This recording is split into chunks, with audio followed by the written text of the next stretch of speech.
The message arrived at Earth's communication center on a cold Tuesday morning.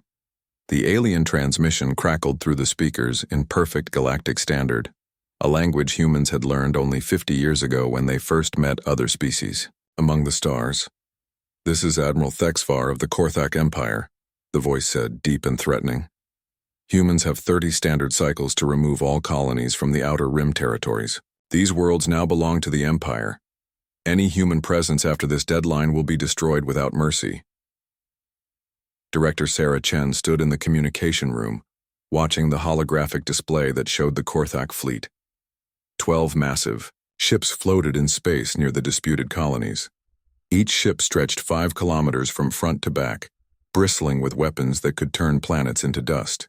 The Korthak Empire controlled dozens of star systems and commanded the loyalty of 12 different alien species. "They're serious," said Captain Rodriguez, Earth's military advisor. "Our scouts report they've already started moving settlers onto 3 of our worlds. They're not waiting for our response." Chen nodded slowly. The Outer Rim colonies housed nearly 2 million humans, families who had left Earth to build new lives on distant planets. Farmers, miners, scientists, and teachers, who trusted Earth to protect them when danger came knocking. "What do our allies say?" Chen asked. Rodriguez shook his head. "The Centauri Federation wishes us luck but won't risk war with the Korthak. The Vegan Trade Union says it's not their problem. The others won't even return our calls." This surprised no one. Humanity was still new to galactic politics. Most alien species saw humans as primitive children playing with technology they barely understood. Earth had been in space for less than 200 years. Other civilizations had been traveling between stars for thousands. "Sir," called Lieutenant Zhang from the scanner station, "we're getting reports from across the galaxy. Everyone's watching to see what we'll do." Chen walked to the main display. It showed the galaxy with human colonies marked in blue and Korthak territory in red. The red was spreading, eating away at the blue like some hungry disease. "They expect us to run," Chen said quietly. "The betting pools on Risa give us 3-to-1 odds of complete surrender. The Korthak think we'll abandon our people rather than fight." Captain Rodriguez pulled up tactical displays. "Ma'am, we could send the entire Earth fleet, every ship we have. It might not be enough, but at least we'd go down fighting." Chen stared at the numbers. Earth had built 47 warships over the past century. Good ships by human standards, but small compared to the massive alien dreadnoughts. The largest human ship measured only 800 meters long. Against the Korthak fleet, it would be like throwing pebbles at a mountain. "No," Chen said finally. "That's what they expect. That's what everyone expects." She turned to face the room full of military officers and government officials. These people had spent their entire careers preparing for this moment. The day when humanity would have to prove it, belonged among the stars, or be pushed back to Earth like frightened animals. "We send one ship," Chen announced. The room fell silent. Even the computers seemed to stop humming. "Ma'am?" Rodriguez asked carefully. "Did you say one ship?" "One ship," Chen repeated. "The Retribution." Several officers began talking at once. The Retribution was Earth's newest vessel, launched just 6 months ago. It looked impressive enough. At 2 kilometers long, but against 12 alien dreadnoughts, it would be suicide. "Director," said Admiral Hayes, the head of Earth's Space Forces, "the Retribution is a fine ship, but it's still just one vessel. The Korthak will destroy it in minutes." Chen walked to the secure terminal and entered her authorization codes. Deep beneath the communications center, in bunkers that didn't officially exist, machines began to wake up. "Send a message to the Retribution's captain," she ordered. "Tell him it's time." "Time for what?" Rodriguez asked. Chen smiled for the first time since the Korthak message arrived. "Time to show the galaxy what humans really are." 2 hours later, news of Earth's response spread across every civilized world. The primitive humans, faced with overwhelming force, had chosen to send a single ship against an entire enemy fleet. Some aliens called it brave, others called it stupid, most called it suicide. On the trading world of Nexus Prime, bookmakers adjusted their odds. The Korthak victory was now considered so certain that few bothered to place bets. "Humans," laughed Trader Vex. a six-armed merchant from the Spiral Arm. They think courage can defeat superior firepower. This will be over quickly. Similar conversations happened on 1,000 worlds. The galaxy watched and waited, expecting to witness the end of human expansion into space. But in the depths of Earth's military headquarters, technicians monitored readouts that told a different story. Power signatures from the Retribution showed levels that shouldn't be possible for a ship its size. The vessel's mass readings fluctuated in ways that made no scientific sense. "Everything green?" Chen asked the chief engineer. "All systems operational," he replied, "though I still think this is insane." "Insanity," Chen said, "is exactly what we need right now." The Retribution departed Earth orbit at exactly midnight, Universal Time. Its engines burned with a steady, blue flame as it accelerated toward the disputed territories. Long-range sensors tracked its progress as it jumped through hyperspace, heading for a confrontation that would decide humanity's future among the stars. Admiral Thexavar received news of the human response while eating his morning meal aboard his flagship, the Devastator. He nearly choked on his food when his intelligence officer delivered the report. "One ship?" Thexavar asked. "Are you certain?" "Confirmed, Admiral. Human databases show it as the UES Retribution. 2 kilometers long, crew of 1,500. It left Earth orbit 6 hours ago." Thexavar stood and walked to his command center. The 12 ships of his fleet floated in perfect formation around the human colonies. Each vessel carried enough firepower to level a city. Together they could sterilize entire planets. "This is insulting," he growled. "Do they think we're fools?" His tactical officer pulled up the Retribution's specifications. "It appears to be their newest design, but still primitive by our standards. Thick armor, basic weapons, simple engines. It won't last 5 minutes against our combined firepower." Thexavar nodded, but something bothered him. In his 40 years of military service, he had learned to trust his instincts, and his instincts told him something was wrong with this picture. Why would they send one ship? He wondered aloud. Desperation, suggested his intelligence officer. Or perhaps it's carrying a diplomatic mission. Humans might be hoping to negotiate.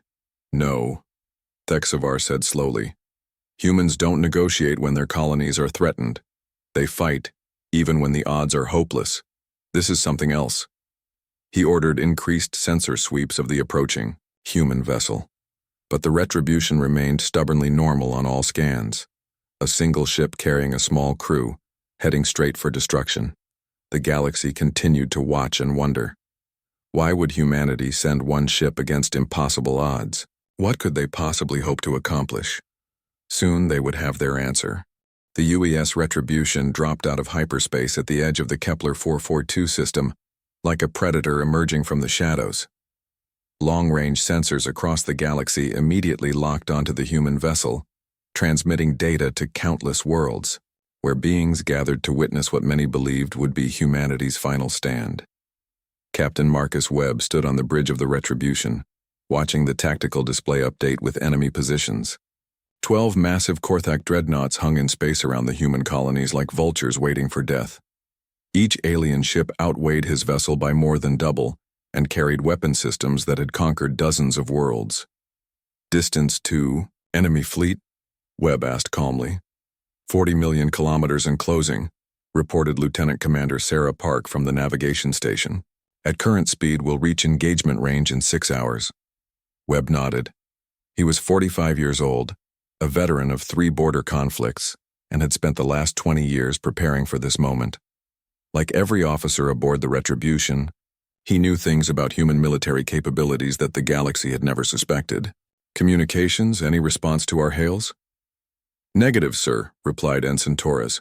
"The Korthak fleet is maintaining radio silence, though we're detecting increased chatter on their internal channels."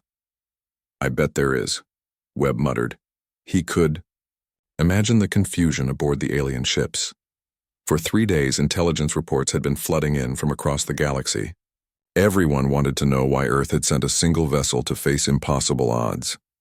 On the Korthak flagship Devastator, Admiral Thexavar paced his command deck like a caged animal. His intelligence officers had analyzed every scrap of data about the approaching human ship, and none of it made sense.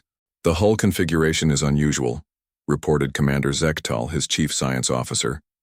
Extremely thick armor plating, but the metal composition doesn't match anything in our databases. It appears almost primitive. Thexvar studied the holographic display showing the retribution. The human ship did look crude compared to sleek Korthak designs.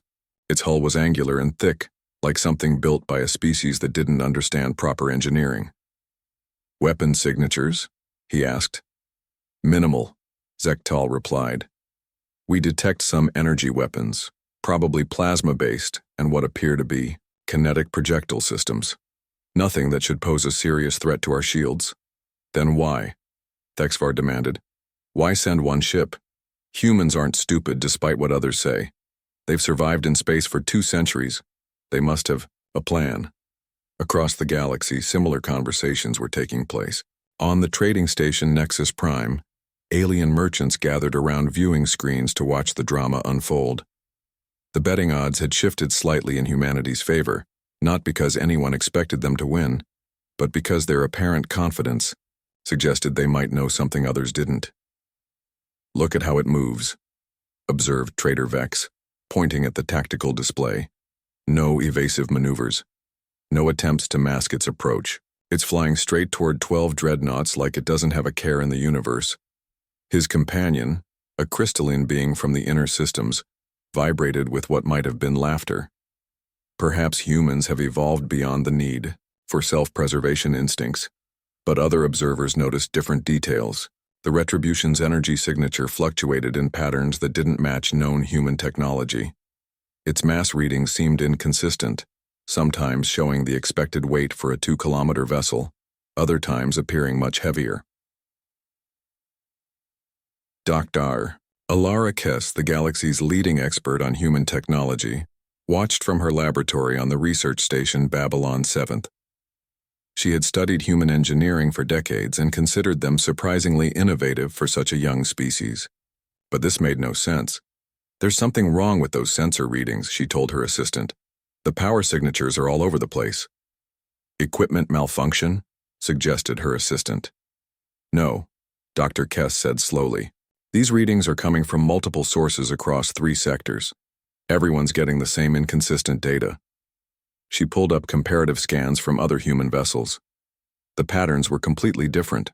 Where normal human ships showed steady, predictable energy outputs, the Retribution's readings jumped around like a broken instrument. Either this ship is falling apart, she mused, or it's designed to confuse our sensors. On the Retribution's bridge, Captain Webb checked the chronometer. They were now within 30 million kilometers of the Korthak fleet. Close enough for detailed scans, but still outside effective weapons range. Status report, he commanded. All systems nominal, reported Chief Engineer Patricia Vasquez over the intercom. The masking systems are functioning perfectly. Their sensors are reading exactly what we want them to read. Webb smiled grimly. The galaxy thought it understood human technology because they had seen human merchant vessels and the occasional patrol ship. What they didn't know was that Earth had spent the last 50 years developing weapons and defenses that made their public fleet look like toys. Sir, called Lieutenant Commander Park, we're receiving a transmission from the lead Korthak vessel. Put it through. The main screen flickered to life, showing the reptilian features of Admiral Thexvar. His scales were a deep purple color that supposedly indicated noble birth among his species, and his yellow eyes burned with barely contained fury. Human vessel, Thexvar said, his voice carrying easily across the void. You are approaching Korthak territory with obvious hostile intent. Turn around immediately or be destroyed. Webb stepped forward, making sure his face was clearly visible on the transmission. He wanted the galaxy to see a human who wasn't afraid. This is Captain Marcus Webb of the United Earthship Retribution. We are here to defend human colonies from illegal occupation.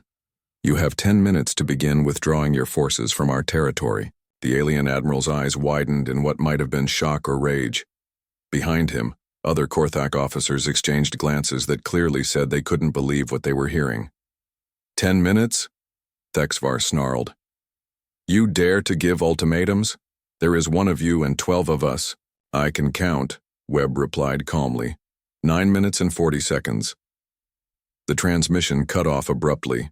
Across the galaxy, beings who had been watching the exchange sat in stunned silence. The human captain had just threatened an entire Korthak, fleet with a straight face and complete confidence. On Nexus Prime, Trader Vex stared at the screen in amazement. Either that human is completely insane, or he knows something we don't.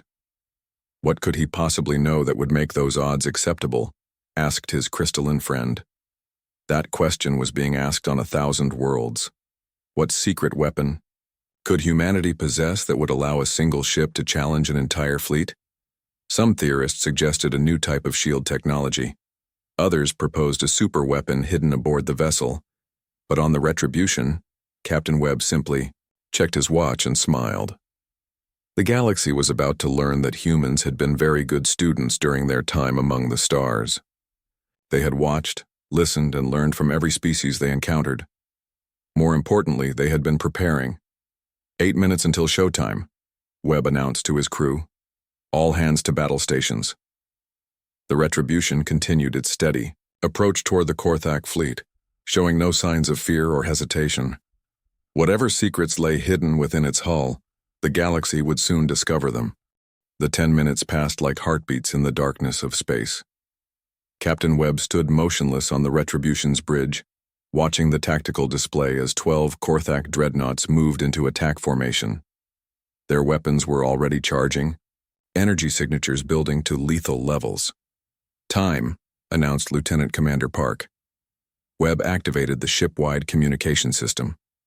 His voice carried to every deck, every compartment, every human soul aboard his vessel.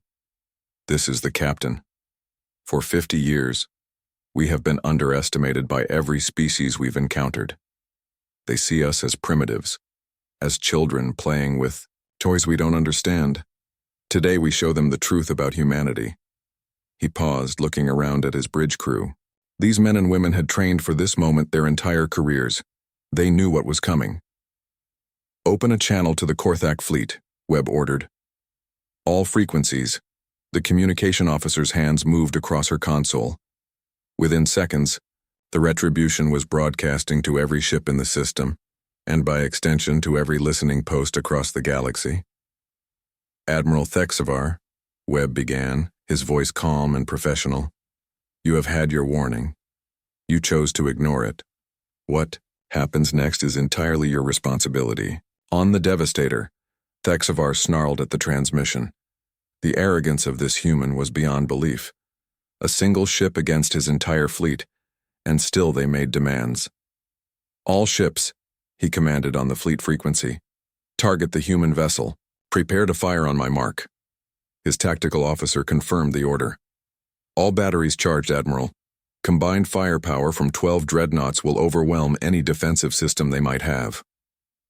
Thexavar studied the human ship one last time. It continued to approach at steady speed, making no attempt to evade or seek cover. Either they were suicidal, or they possessed technology beyond anything the galaxy had seen. Fire, he ordered. 12 massive warships unleashed their fury simultaneously. Plasma beams as thick as city blocks lanced across space. Particle cannons erupted with energy that could crack asteroids. Missile barrages streaked toward their target, each warhead capable of destroying a building. The combined firepower could have shattered a moon. The Retribution sat directly in the path of this devastating attack, making no attempt to dodge or retreat. For a moment, the human ship disappeared in a brilliant explosion of light and energy. Sensors overloaded. Display screens went white. Across the galaxy, beings watching the battle assumed they had just witnessed the destruction of humanity's finest vessel. The attack had been overwhelming, unstoppable. On Nexus Prime, Trader Vex slowly shook his head. Brave, but pointless. No ship could survive that barrage. But as the energy dissipated and sensors cleared, something impossible became visible. The Retribution sat exactly where it had been before, completely undamaged. Not a single scorch mark marred its hull. The massive attack had simply vanished, absorbed or deflected by systems the galaxy didn't understand. Admiral Thexavar stared at his tactical display in shock. Impossible, Our combined firepower should have vaporized that vessel. Sir, reported his science officer, I'm reading massive energy buildup in the human ship. Whatever they used to absorb our attack, they're channeling that power somewhere else. On the Retribution's bridge, Captain Webb allowed himself a small smile. The enemy had just provided his ship with enough energy to power a small city. Energy. Absorption at 97% efficiency, reported Chief Engineer Vasquez. All systems are fully charged and ready. Thank you, Admiral Thexvar, Webb said over the open channel. Your generous power donation is much appreciated. The implications of this statement sent shockwaves through every intelligence agency monitoring the battle. The human ship hadn't just survived the attack. It had used the energy for its own purposes. Dr. Alara Kess, watching from Babylon 7, felt her understanding of physics crack around the edges. That's impossible. You can't just absorb that much energy and redirect it, the hull would melt. But her instruments showed exactly that happening. The Retribution was somehow converting the enemy's attack into usable power, storing it in systems that shouldn't exist. What kind of technology are they using? Her assistant whispered. Technology they kept secret for 50 years, Dr. Kess replied grimly. We've been watching the wrong ships. Everything we thought we knew about human capabilities was deliberate misdirection. Captain Webb decided it was time to educate the galaxy about human engineering. He activated the external displays that would show every watching being what the Retribution really was. Begin Phase 2, he ordered. Along the length of the human ship, seams appeared in what had seemed like solid hull plating. Massive sections began to iris open, revealing cavities that sensors had never detected. The Retribution's true nature started to unfold. The first shock came when docking bays opened along the vessel's flanks. Not the small shuttle bays that most ships carried, but enormous spaces that could house multiple vessels. As the galaxy watched in amazement, ships began to emerge. Hundreds of them, sleek, predatory craft, poured out of the Retribution like angry wasps from a disturbed nest. Each one was small by capital ship standards, only 100 meters long, but they moved with a speed and agility that made watching aliens gasp. Impossible, breathed Thexvar. Those bays weren't there on the sensor. Scans. How many ships were hidden inside that hull? His tactical officer's hand shook as he updated the display. Sir, I'm counting over 300 vessels so far, and more are still emerging. But the real shock came when the Retribution's outer hull began to transform. What had appeared to be thick, clumsy armor plating started to unfold like the petals of some massive metal flower. Hidden beneath the false exterior lay weapon systems that dwarfed anything in known space. Gun batteries the size of buildings emerged from concealed positions. Missile tubes as wide as subway tunnels opened along the ship's flanks.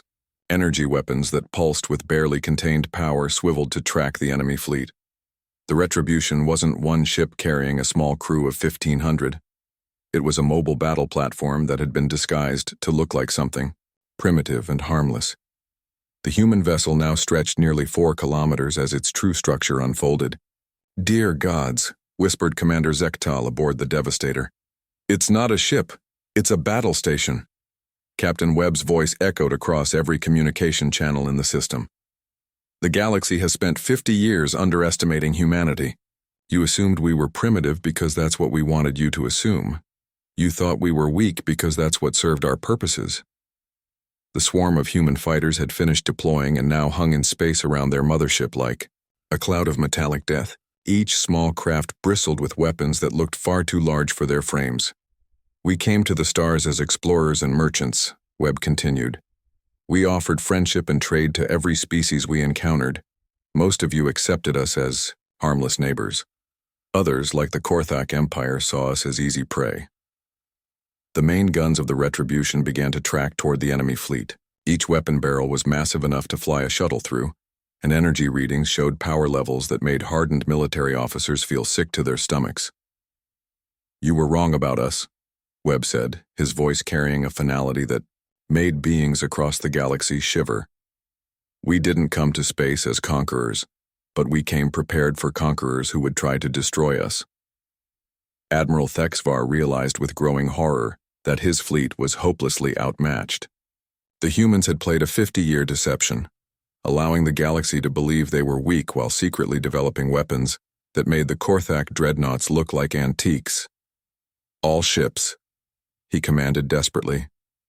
"Emergency jump preparations. We're leaving the system." But Captain Webb's next word stopped him cold. "Too late for that, Admiral. You wanted to demonstrate Korthak's strength by destroying human colonies. Now you get to demonstrate it against the human military." The guns of the Retribution began to speak, and the sound of their fury carried across space itself. The first salvo from the Retribution's main batteries lit up space like a newborn star. Energy beams thick as buildings lanced across the void, striking the nearest Korthak dreadnought with impossible precision. The alien vessel's shields, designed to withstand conventional weapons, collapsed instantly under the assault. The beam punched through the ship's armor as if it were tissue paper, emerging from the other side in a spray of molten metal and escaping atmosphere. Secondary explosions rippled along the dreadnought's hull as power conduits overloaded and ammunition stores detonated.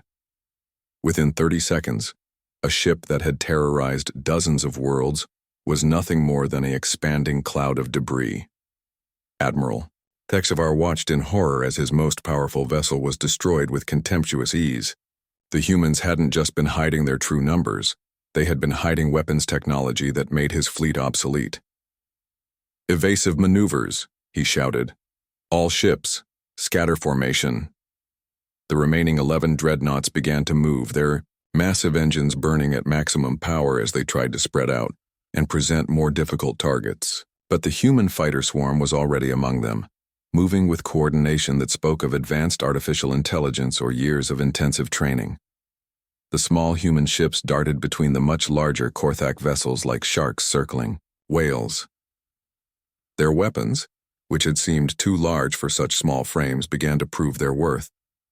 Kinetic rounds the size of telephone poles slammed into alien hulls at significant fractions of light speed, punching craters the size of houses. "Impossible!" gasped Commander Zektal as he watched the tactical display. "Those fighters are carrying capital ship weapons. How do they manage the power requirements?" His science officer's hands flew over her controls, analyzing the energy. Signatures from the human vessels. "Sir, I'm reading power outputs that should require a fusion reactor the size of our engine room. These ships are using technology we don't understand." On the bridge of the Retribution, Captain Webb coordinated the battle with calm efficiency. His crew moved with practiced precision, each person knowing exactly what to do. This wasn't their first engagement. It was simply the first one the galaxy had been allowed to see. "Fighter Squadrons Alpha through Gamma, target the command ship," Webb ordered. "Squadrons Delta through Zeta, disable the engines on vessels 3, 7, and 9. I want them alive for questioning." "Sir," called his tactical officer. "The enemy is attempting to jump to hyperspace." Webb nodded. He had expected this. "Activate the interdiction field." Across space, invisible energy waves spread out from the Retribution, creating a zone where hyperspace travel became impossible. Ships could enter the area, but they couldn't leave until the field was deactivated. It was another piece of human technology that the galaxy had never seen before. Admiral Thexvar felt his heart sink as his navigation officer reported the failed jump attempt. "Sir, hyperspace engines are non-responsive. Something is interfering with our ability to leave normal space." "The humans have trapped us here," Thexvar realized. This wasn't a battle. It was an execution. His fleet was being systematically destroyed by opponents who had planned for every contingency. The second Korthak dreadnought died under concentrated fire from 3 fighter squadrons. The small human ships had somehow coordinated their attacks to overload specific sections of the enemy's defenses, allowing their weapons to penetrate and destroy critical systems. Dr. Alara Kess watched from her laboratory, her instruments detecting energy patterns that rewrote her understanding of military technology. "They're using quantum entanglement for coordination," she whispered to herself. "Every ship in their fleet is connected through quantum communication. They're fighting as a single organism." This explained the impossible coordination she was witnessing. The human vessels weren't just working together. They were sharing information instantaneously across the entire battle space, allowing them to anticipate and counter every enemy move. But the truly terrifying display came from the Retribution itself. The massive vessel's main guns fired again, this time targeting 3 dreadnoughts simultaneously. The beam split and curved through space, following paths that defied conventional physics to strike their targets from unexpected angles. Gravitational lensing, breathed Dr. Kess.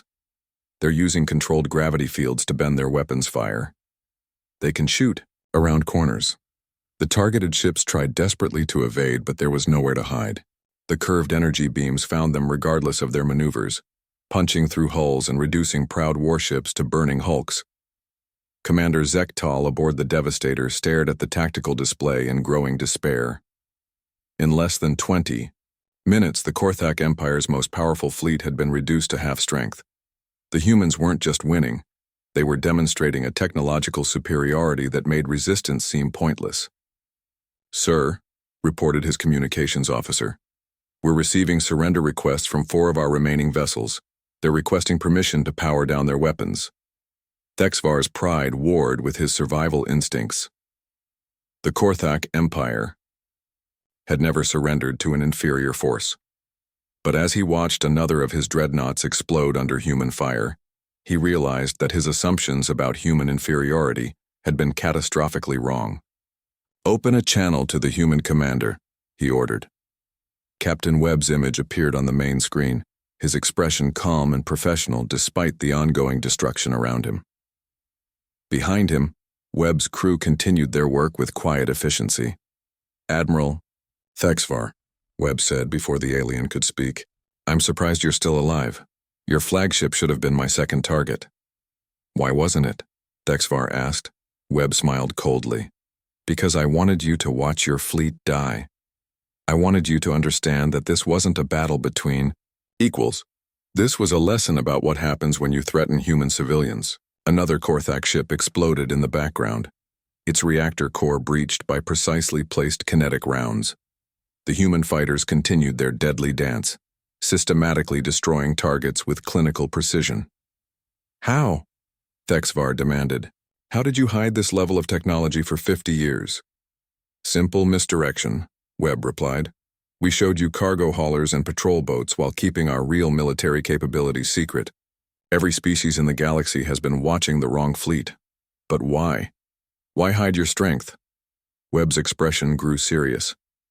"Because we hoped we would never need to use it. Humans came to space seeking friends, not enemies.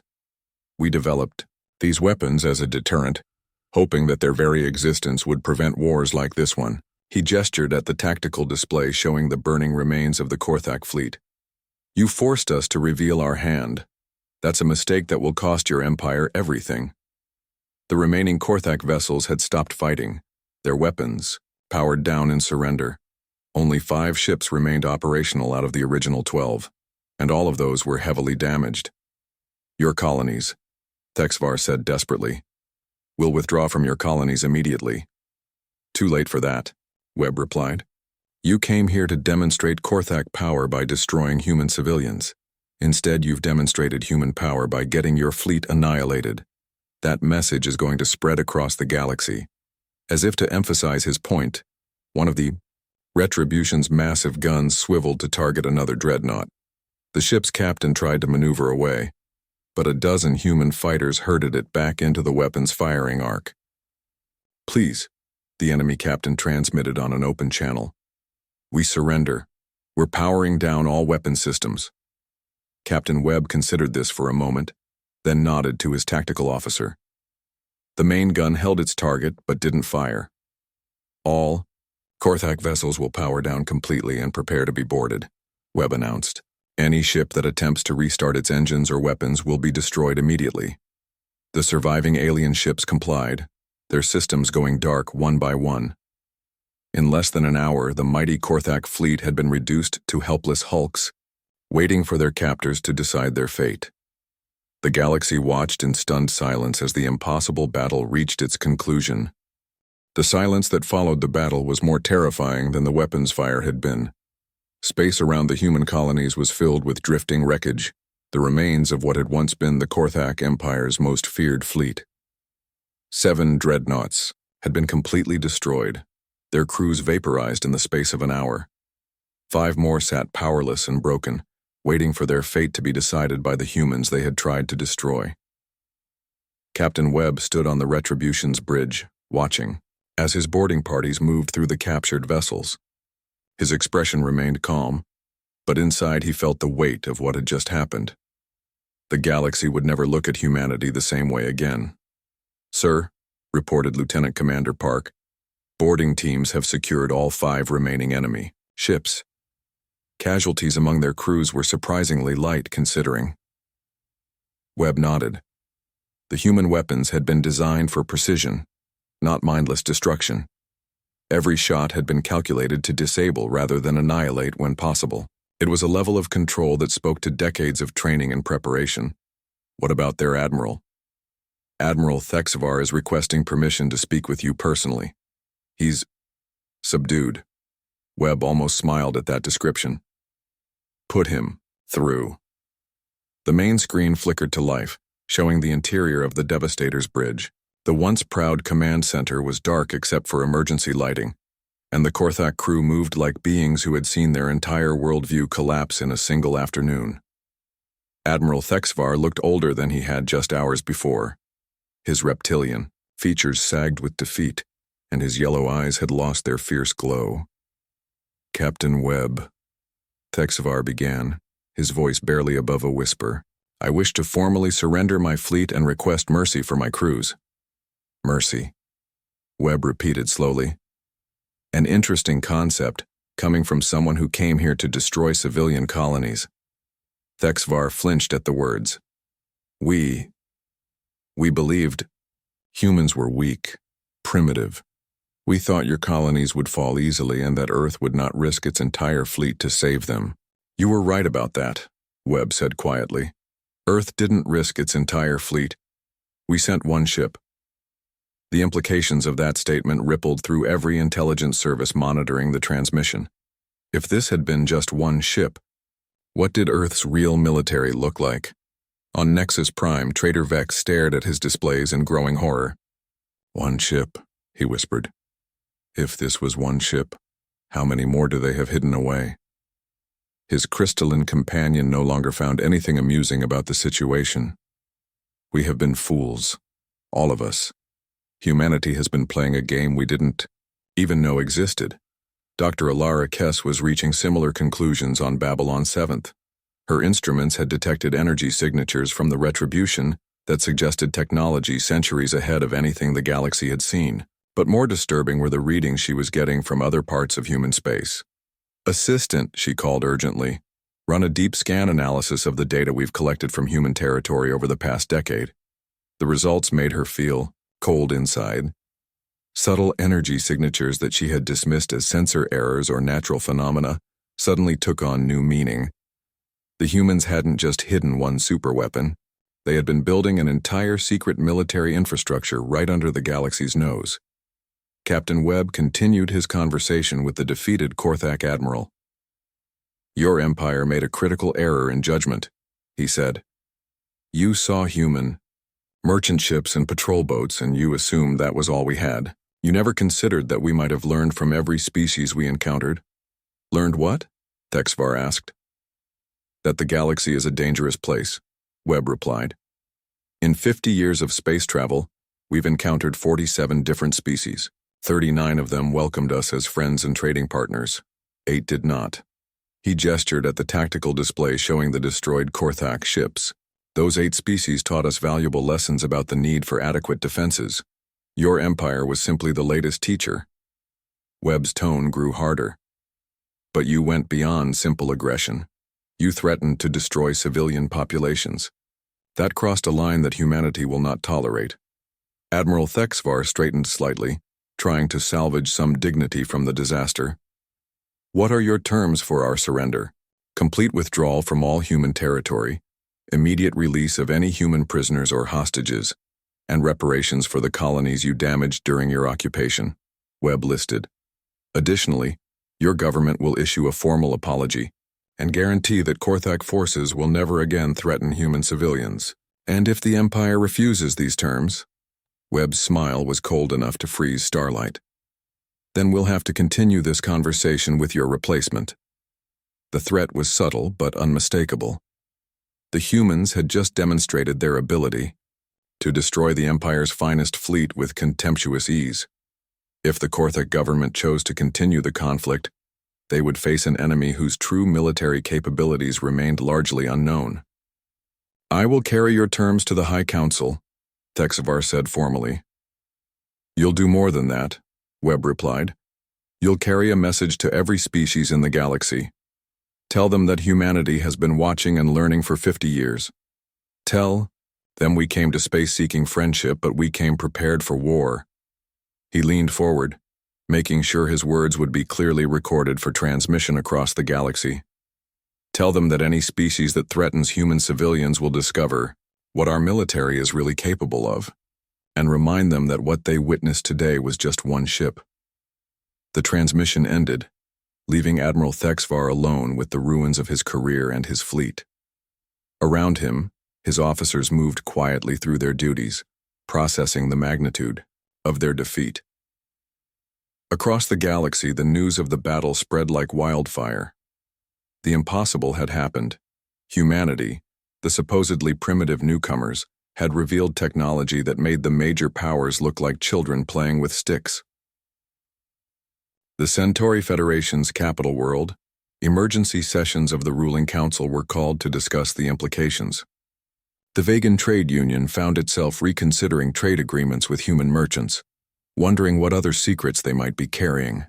But the most dramatic reactions came from the warlike species that had been considering humanity as potential prey. The Saurian hegemony quietly canceled their plans for expansion into human space. The insectoid swarms began broadcasting friendship messages toward Earth. Dr. Alara Kess compiled her final report on the battle, knowing it would reshape military thinking across the galaxy. Humanity has demonstrated technological superiority in every major category, she wrote. Energy weapons, defensive systems, fighter coordination, gravitational manipulation, and quantum communication all appear to be centuries beyond current galactic standards. She paused in her writing, considering the implications. The question is no longer whether humanity belongs among the major powers of the galaxy. The question is whether they will choose to become the dominant power. On the Retribution, Captain Webb watched as his fighter squadrons returned to their hidden bays. The ship's hull was already beginning to fold back into its disguised configuration, hiding the terrible weapons that had just rewritten galactic politics. Orders from Earth. Command, sir, reported his communications officer. We're to return home immediately for debriefing. Webb nodded. The secret was out now. 50 years of careful deception had ended in a single afternoon. Humanity could no longer pretend to be weak and primitive. Set course for Earth, he ordered, and send a message to the colonies. They're safe now. As the Retribution prepared for its journey home, its captain reflected on what had been accomplished. The galaxy had wondered why humanity sent one ship against impossible odds. Now they knew the answer, because one ship was all that had been needed. The age of humanity among the stars had officially begun, announced not with words or diplomacy, but with the thunder of guns and the silence of defeated enemies. The galaxy would remember this day as the moment everything changed. And in the depths of space, other human vessels began to emerge from hiding places where they had waited for decades, ready to take their place in a galaxy that would never underestimate humanity again.